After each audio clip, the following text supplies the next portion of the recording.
भूतिया बाथरूम।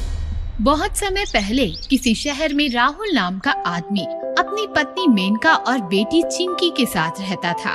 कुछ समय बाद राहुल को प्रमोशन मिल गया और उसका किसी नए शहर में ट्रांसफर हो गया। जब रोहित को इस बात का पता चला तो उसने राहुल से कहा, राहुल, जिस शहर में तुम जा रहे हो उस शहर में मेरा एक मकान है और मैं तुम्हें वो मकान सस्ते में दे दूंगा, तो तुम उसी में रहना। ये तो बहुत ही अच्छी बात है रोहित। कुछ दिनों बाद ही राहुल अपने परिवार के साथ उस नए मकान में रहने आ गया। पापा, ये नया मकान तो बहुत अच्छा है। रोहित ने ये मकान आपको बहुत सस्ते में दे दिया। आखिर दोस्त किसका है? आप दोनों पानी पी लो, मैं जल्दी से नहाकर आप दोनों के लिए खाना बना देती हूँ। ये कहकर मेनका बाथरूम में आ गई, लेकिन जैसे ही उसने पानी की टंकी खोली तो उसमें पानी नहीं था। उसने बाहर आकर राहुल से कहा, राहुल, बाथरूम में तो पानी ही नहीं आ रहा। लेकिन मैंने अभी किचन में चेक किया, किचन में तो पानी आ रहा है। लगता है बाथरूम की टूटी खराब है। कोई बात नहीं, आप उसे बाद में ठीक करा देना। मैं अभी किचन से पानी लेकर मुंह हाथ धो लेती हूँ। इसके बाद सब खाना खाकर सो गए।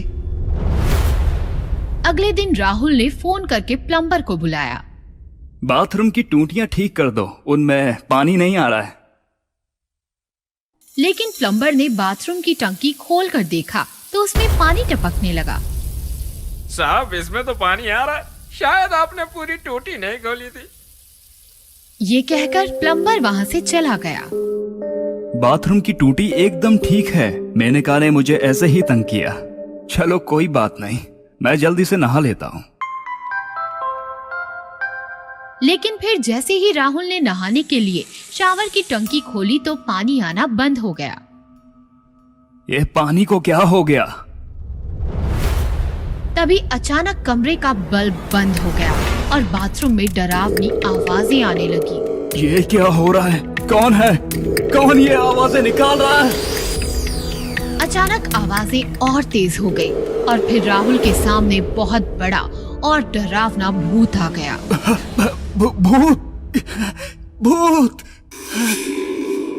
कोई ऐसा वैसा नहीं, मैं बाथरूम का भूत हूँ और इस बाथरूम में सिर्फ मैं नहा सकता हूँ।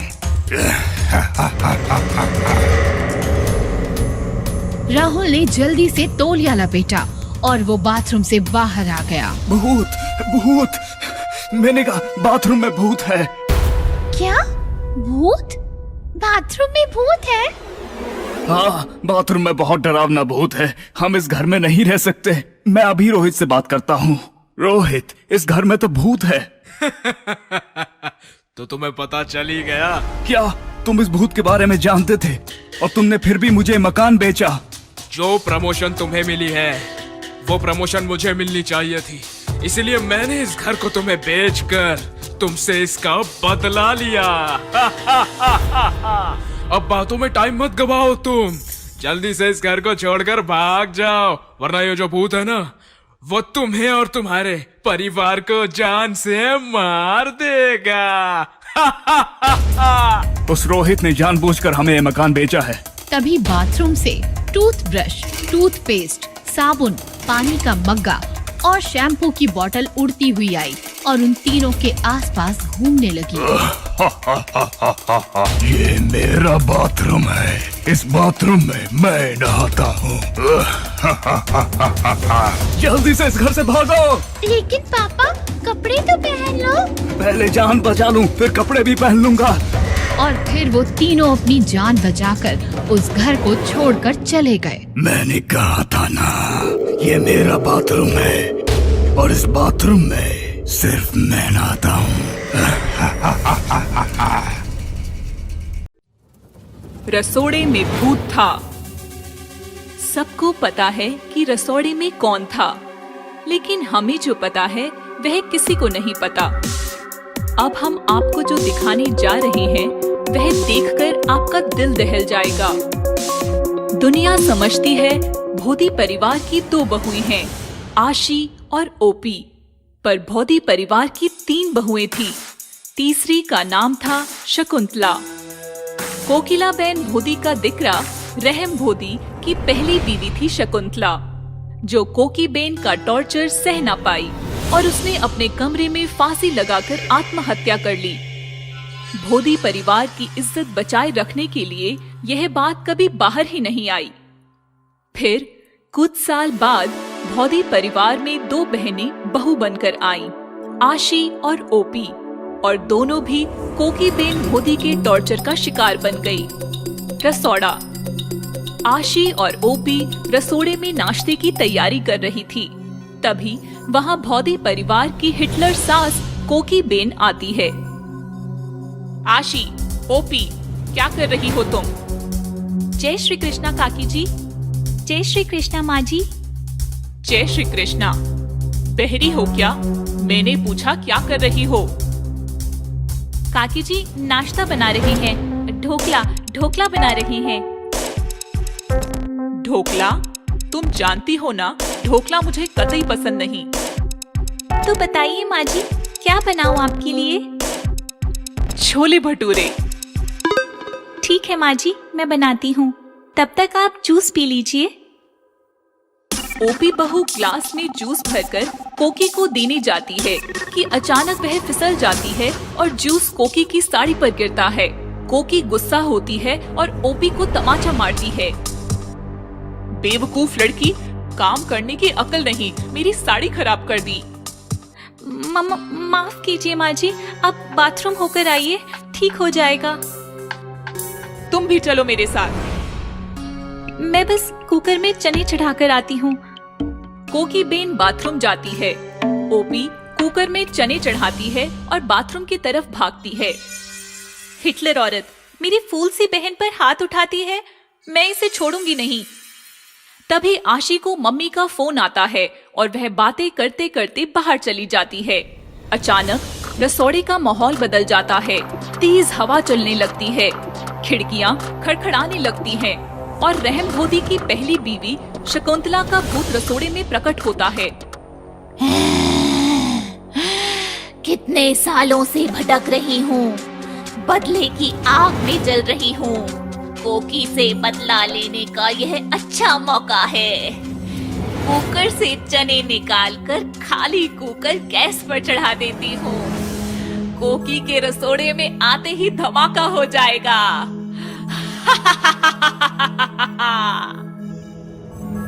ऐसा कहकर शकुंतला का भूत कुकर से चने निकालकर खाली कुकर गैस पर चढ़ा देता है और गायब होता है। इधर कुकर में प्रेशर बढ़ने लगता है। कुकर जोर जोर से सीटी बजाने लगता है। सीटी की आवाज सुनकर हॉल में बैठी कोकी बेन गुस्सा हो जाती है। एक काम ढंग से नहीं कर सकती है, मुझे ही देखना पड़ेगा। कोकी बेन रसोड़े में आती है, कुकर उठाकर हिलाने लगती है। तभी अचानक कुकर फट जाता है और जख्मी कोकी बेन बेहोश होकर गिर जाती है। शकुंतला का भूत हंसता है।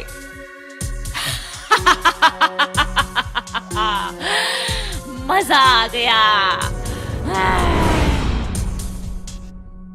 धमाका सुनते ही सब घर वाले भागते हैं। कोकी को उठाकर कमरे में लाया जाता है। रहम डॉक्टर को लेकर आता है। डॉक्टर दवाई देकर चला जाता है और कोकी को आराम करने की सलाह देकर सब लोग कमरे से चले जाते हैं और कोकी उलझन में पड़ जाती है। आखिर खाली कुकर गैस पर चढ़ाया किसने? ओपी बहू तो चने कुकर में चढ़ाकर मेरे पास आई थी। फिर रसोड़े में कौन था? आशी। यह हरकत आशी ही कर सकती है। आज तो मुमकिन नहीं, पर कल मैं आशी की सच्चाई सबके सामने लाकर रहूंगी। यह सुनकर शकुंतला का भूत हंसने लगता है। मैं भी देखती हूँ कल तू क्या करती है, क्योंकि कल तेरा सामना मुझसे होने वाला है। दूसरे दिन जब आशी अपने कमरे में आराम कर रही थी, तब कोकी ओपी को खींचते हुए आशी के कमरे में आती है।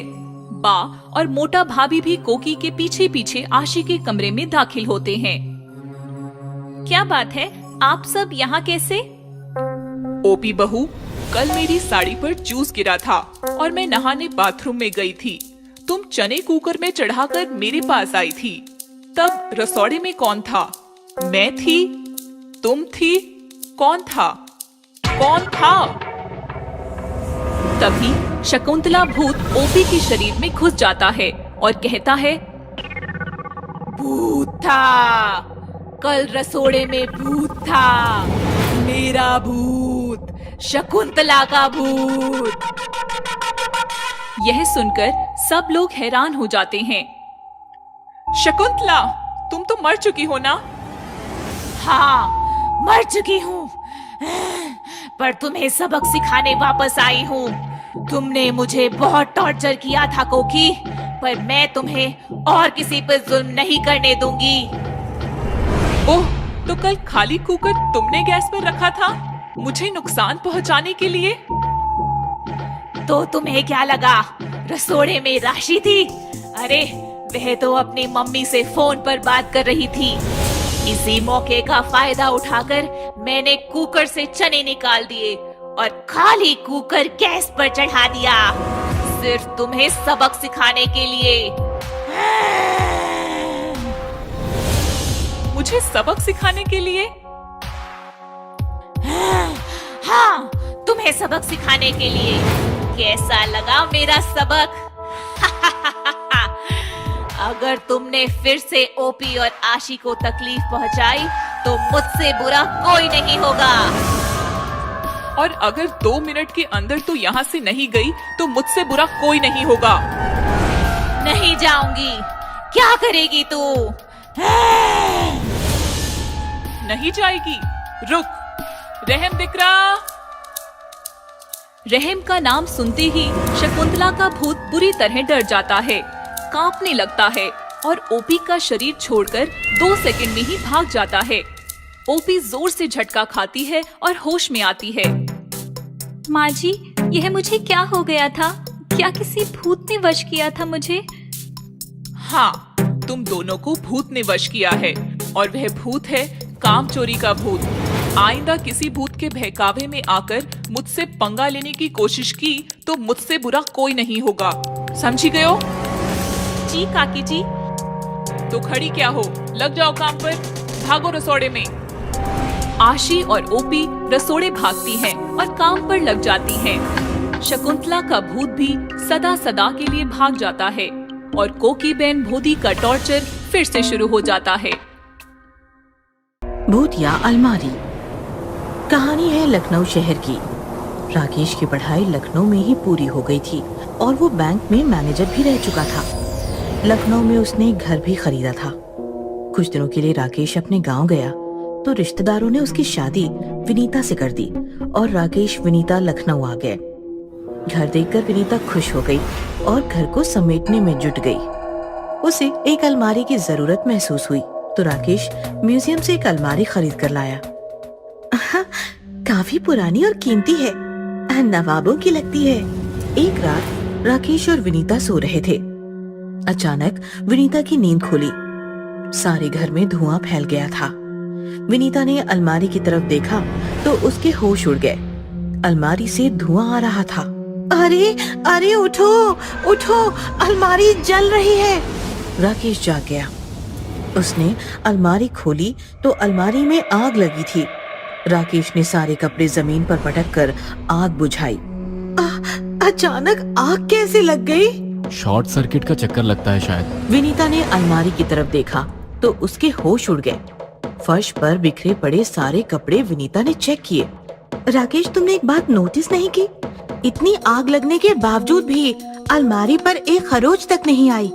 मेरे सारे कपड़े भी सही सलामत हैं। बस तुम्हारे कपड़ों में आग लगी। ऐसा क्यों? दिमाग पर जोर ना डालो, सो जाओ, सुबह अलमारी की जगह बदल देंगे। विनीता राकेश के साथ सो तो गई पर रात भर उसे नींद नहीं आई। रात भर अलमारी को ही देखती रही। सुबह राकेश ने देखा विनीता को तेज बुखार था और वो गहरी नींद में सो रही थी। लगता है छुट्टी लेकर इसे अस्पताल ले जाना पड़ेगा। दोपहर को राकेश का कॉलेज फ्रेंड विकास आया तो राकेश उसे घर दिखाने लगा। विकास का ध्यान जब उस अलमारी पर पड़ा तो वो सोच में पड़ गया। ये अलमारी कहीं तो देखी है। म्यूजियम में देखी होगी, वहीं से लाया हूँ। काफी पुरानी और कीमती अलमारी है। नहीं यार, हाँ याद आया, कॉलेज के दिनों में तुम जिस नवाब के घर में पेइंग गेस्ट थे ना, उसी के घर थी ये अलमारी। चल कुछ भी, वहाँ तो अलमारी ही नहीं थी। क्या बात कर रहा है, तुम्हारे कमरे में तो थी। ओ यार, मैं क्यों तुमसे बहस कर रहा हूँ, अव्वल दर्जे के भुलक्कड़ हो, रात का खाना सुबह याद नहीं रखते। एक शाम विनीता स्त्री के कपड़े अलमारी में रखने गई। जैसे ही अलमारी का दरवाजा खोला, एक लाश नीचे गिर गई। विनीता जोर से चिल्लाई। राकेश वहाँ पहुँचा तो विनीता बोली, अलमारी से लाश गिरी। कहाँ है लाश? विनीता ने नीचे देखा, लाश नहीं थी। अभी तो गिरी थी अलमारी से। तुम्हारी तबीयत ठीक नहीं है, वहम हुआ होगा। विनीता राकेश से लिपटकर रोने लगी। मुझे बहुत डर लग रहा है, मैं मायके जाना चाहती हूँ। राकेश मान गया और उसे लेकर बस स्टॉप आया। विनीता बस में बैठकर मायके चली गई और राकेश घर आया। विनीता के साथ साथ घर की रौनक भी चली गई। चलो कपड़े बदलकर खाना खा लेता हूँ।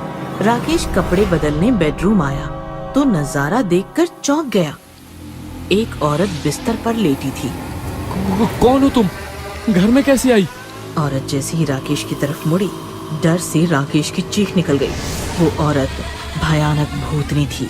मैं नहीं आई, तू मुझे लाया अलमारी के साथ। मतलब विनीता सच कह रही थी? हाँ, सच थी वो, सच थी। कौन हो तुम? क्या चाहती हो? बदला, मुझे मारा है तुमने। याद करो नवाब का घर, 5 साल पहले की वो रात, जिस रात तुम्हारा दोस्त विकास मुझे तुम्हारे लिए खरीद लाया था। भूतनी की बात सुनकर राकेश 5 साल पीछे गया तो उसे वो रात याद आई। ऐश कर शक्ति कपूर, महंगा माल है। नवाब आएगा तो नहीं? कोई नहीं आएगा, मैं चलता हूँ। विकास के जाते ही राकेश ने दरवाजा बंद कर लिया और औरत के पास जाकर उसे छूने लगा कि अचानक दरवाजे पर किसी ने दस्तक दी। ओ गॉड, नवाब आया है, तुम अलमारी में छिप जाओ जल्दी। औरत अलमारी में छिप गई और राकेश ने दरवाजा खोला तो बाहर नवाब खड़ा था। क्या चल रहा है? पढ़ाई चल रही है नवाब साहब। आपके गांव से फोन आया था, आपके पिता का देहांत हुआ है। पिता के देहांत की खबर सुनकर तुम तो गांव निकल गए और मैं उस अलमारी में घुट घुट कर मर गई और सड़ गई। नवाब के मरते ही अलमारी में कैद मेरा भूत भी म्यूजियम पहुंचा। कुदरत का करिश्मा तो देखो, आज मैं अलमारी के साथ तुम्हारे सामने खड़ी हूँ। तुम्हारी वजह से मैं मरी, इतने सालों तक अलमारी में कैद रही। अब तुम्हें मेरे साथ चलना होगा। माफी दे दो, मैं भूल गया था कि तुम अलमारी में बंद हो। राकेश गिड़गिड़ाने लगा तो भूतनी ने अपना हाथ आगे बढ़ाया। राकेश ने भूतनी की आंखों में देखा और वश हो गया। भूतनी राकेश को लेकर धीरे धीरे अलमारी की तरफ बढ़ने लगी। अलमारी के पास आते ही दरवाजा खुल गया और दोनों अंदर चले गए। अलमारी का दरवाजा बंद हो गया और जिंदा राकेश भूतनी के साथ अलमारी में हमेशा हमेशा के लिए कैद हो गया। भूत या आईना। बहुत समय पहले कॉलेज की 2 लड़कियां मेनका और सुनैना एक नए शहर में पढ़ने के लिए आई। उन्होंने कॉलेज के पास ही एक मकान ले लिया और अपने सामान के साथ वहाँ शिफ्ट हो गई। आखिर हम अपने नए घर में आ ही गए। हाँ, लेकिन मैं बहुत थक गई हूँ मेनका। आज तुम खाना बना लो प्लीज, मैं नहा कर आती हूँ। ठीक है। सुनैना नहाने का सामान लेकर बाथरूम में आई। तभी उसे बाथरूम में बड़ा सा शीशा लगा हुआ दिखाई दिया और वो शीशे में खुद को देखने लगी। ये शीशा तो बहुत अच्छा है, मैं इस शीशे में बहुत अच्छी दिख रही हूँ। दूसरी तरफ मेनका ने खाना बनाकर तैयार कर लिया था और फिर सुनैना को आवाज लगाई। सुनैना, आ जाओ, खाना रेडी है। लेकिन बहुत आवाज लगाने पर भी सुनैना नहीं आई। मेनका उसे ढूंढती हुई बाथरूम तक आ गई। सुनैना, अब नहा लिया हो तो आ भी जाओ। लेकिन जब अंदर से कोई जवाब नहीं आया तो मेनका ने दरवाजे को हाथ लगाया। उसके हाथ लगाते ही दरवाजा खुल गया। मेनका ने देखा तो सुनैना अंदर नहीं थी। वो पूरे घर में सुनैना को ढूंढने लगी, लेकिन उसे सुनैना कहीं नहीं मिली। वो जोर जोर से रोने लगी। सुनैना, तुम कहाँ हो? उसकी आवाज सुनकर कुछ पड़ोसी उसके घर आ गए। क्या हुआ? तुम रो क्यों रही हो? मैं आज ही अपनी सहेली के साथ यहाँ रहने आई हूँ, लेकिन पता नहीं सुनैना कहाँ चली गई। तुम चिंता मत करो, आओ हम उसे मिलकर ढूंढते हैं। तभी अचानक सुनैना बाथरूम से निकलकर बाहर आती है। सुनैना, तुम बाथरूम में थी? लेकिन मैंने तो बाथरूम में चेक किया था। तुमसे कुछ गलती हो गई होगी, मैं तो बाथरूम में ही नहा रही थी।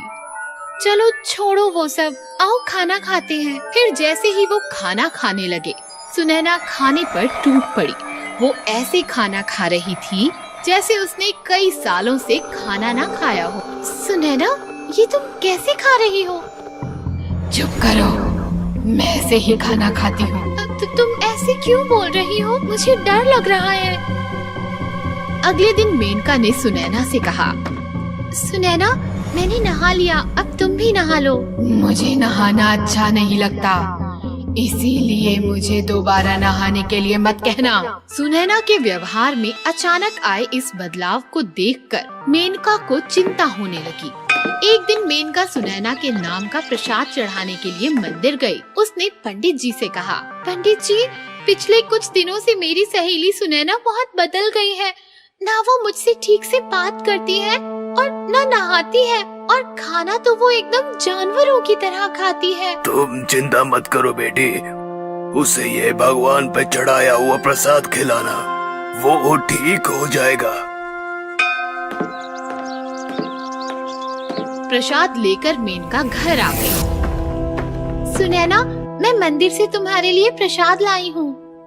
ये कहकर मेनका ने जैसे ही सुनैना के हाथ में प्रसाद रखा, सुनैना ने प्रसाद को जमीन पर फेंक दिया और वो गुस्से में चिल्लाने लगी, मुझसे दूर करो प्रसाद, नहीं चाहिए, दूर हो जा मुझसे। सुनैना के हाव भाव और डरावनी आवाज सुनकर मेनका समझ गई कि कुछ गड़बड़ है। वो पड़ोसियों के पास गई और उन्हें पूरी बात बताकर उन्हें अपने साथ ले आई। मैं जानती हूँ तुम सुनैना नहीं हो, मेरी सहेली के शरीर को छोड़ दो, नहीं तो हम तुम्हें मार देंगे। ये सुनकर सुनैना डरकर बाथरूम में भाग गई। मेनका और बाकी सभी उसका पीछा करते हुए बाथरूम में आ गए। फिर अचानक सुनैना अपने असली भूतिया रूप में आ गई और हंसते हुए बाथरूम में लगे शीशे के अंदर चली गई। तुम भूतनी हो। तुमने सही कहा, मैं शीशे की दुनिया की भूतनी हूँ। प्लीज, हम तुम्हें कुछ नहीं कहेंगे, बस मुझे ये बता दो कि सुनैना कहाँ है। उसे तो मैंने पहले ही मार दिया था और इतने दिनों से उसकी जगह मैं तुम्हारे साथ रह रही थी। ये रही तुम्हारी सहेली सुनैना। अपनी सहेली को मरा हुआ देखकर मेनका को बहुत दुख हुआ, लेकिन वो कुछ कर भी नहीं सकती थी, इसीलिए चुपचाप खड़ी ये सब देखती गई। इस तरह शीशे की दुनिया में आई बाथरूम की भूतनी सुनैना को मारकर अपने साथ ले गई।